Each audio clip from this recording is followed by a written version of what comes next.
In a world now full of visual stimulation, music marketing has forever changed. We went from having music videos, flyers, and good cover art as a luxury to them now being a necessity to your success as an artist. In this video, I will be going over the 3 things you need to do as an artist to adapt to these changes while using an example from an artist applying each of these techniques. I just be sad, shawty. The first thing you should be asking yourself whenever you put anything out on social media to try and succeed as an artist is, why me? Like seriously, if you were scrolling and saw your art or video or anything, why would somebody stop to watch you? Or let alone millions want to watch? Even I am still working on this myself. But my answer to the why me question is that I believe I am making high quality content on artists' visuals, which is something that just isn't talked about enough. Now I know in every single music marketing tutorial they say you need to find your niche, blah blah blah, but it's true. This is where our first artist comes in, Tizo Touchdown. Tizo has made massive waves in the industry over the past 2 years, mostly due to his versatility in genres and sounds, which makes him great for a range of artists to have him as a feature. But how did he curate all these fans? I mean, just looking at the dude, he is a walking marketing machine. But for real, Tizo matches the vibes of his music so well just by the way he presents himself. Both his fashion and his music are chaotic, versatile, and unpredictable. A lot of artists overlook fashion as being a part of their visual brand, but Tizo embraces it. With the nails in his head almost being an iconic symbol for him now,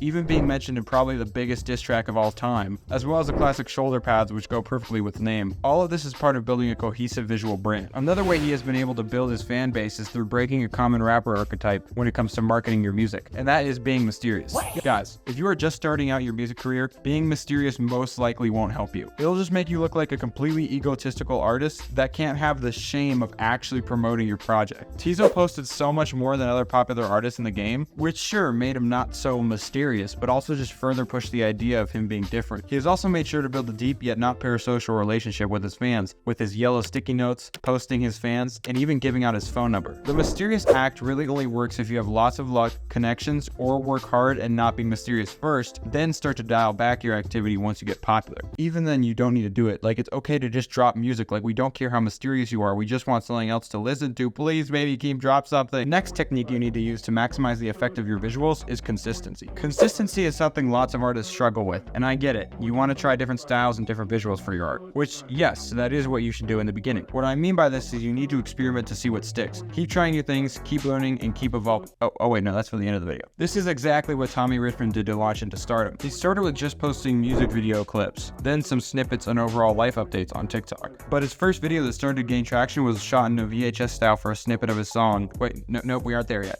For his song Selfish. He then posted a couple more of your run-of-the-mill music video promos where they do the good old comparing tactic to try and make a connection between a legend and them, which kind of work actually. This only works if your claim is actually true, by the way. Then he posted the now iconic VHS snippet of $1 Million Baby, which got over 1 million likes on TikTok. So why did this video do so much better than any other videos he was posting at the time? Well, it was mostly due to the iconic, as well for a certain audience, nostalgic sounds and visuals the VHS brings, boosting the bass and amplifying the nostalgic vibes of the song, reminiscent of early Justin Timberlake, which all helped Richman stand out. This is where the rule of consistency comes in, because a not so smart artist would maybe drop the song and post about it a few more times, and it would do well, but you would be a one-hit wonder. Richman continued to post VHS snippets. With his snippet for Devil Is a Lie, he got 2.5 million likes using the exact same strategy as before, sticking to a similar formula for the music as well. Following the release of Richman's 2 biggest hits to this day, he dropped a VHS style music video and cover work for both of these songs. Obviously, these songs wouldn't be where they were without Richman's extremely refreshing sound. But would the whole world have heard him in the first place if his visuals didn't catch the eyes of the viewer? I guess we'll never know. The third and final tip to make visuals that will increase your reach is to know your audience. What better artist to use as an example for this than Chappell Roan? Now, before I get into exactly how Chappell fits into all of this, what do I mean by saying know your audience? Some of you don't even have an audience. Well, if you don't have a big audience, or any of that matter, you are in luck, because this is when you can experiment. Post your music and see who you can attract. Once you build a small following with dedicated fans, research what they enjoy. Most likely it will be similar to what you enjoy.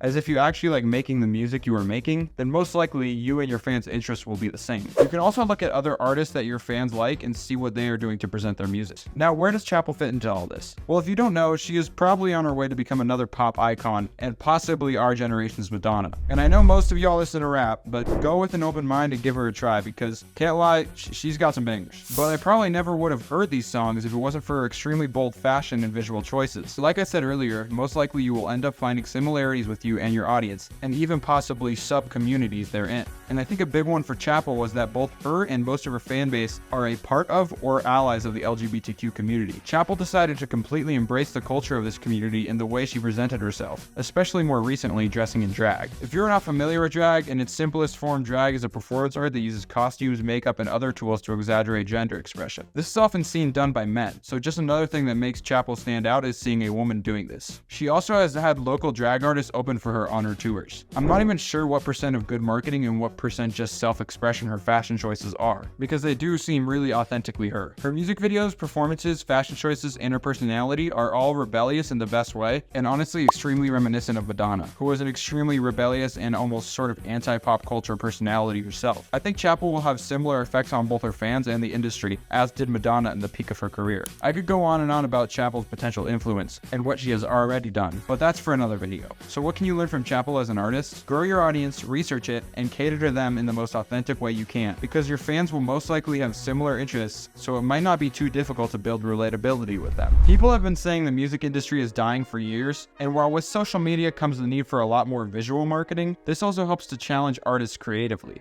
In this day and age, you need to be refreshing but not outlandish, nonchalant but not corny, make good music but be constantly dropping, so of course it's going to be hard, but I hope this video helped to give you some inspiration and knowledge to help better market yourself visually. Also, if you needed more help with your music marketing, I have a few free guides on my website, which you can find the password to in this video. And if you've been looking to up your cover art game, I make cover art for affordable prices and it's really easy to order, so check the link in the description for that. Thanks for watching and keep evolving.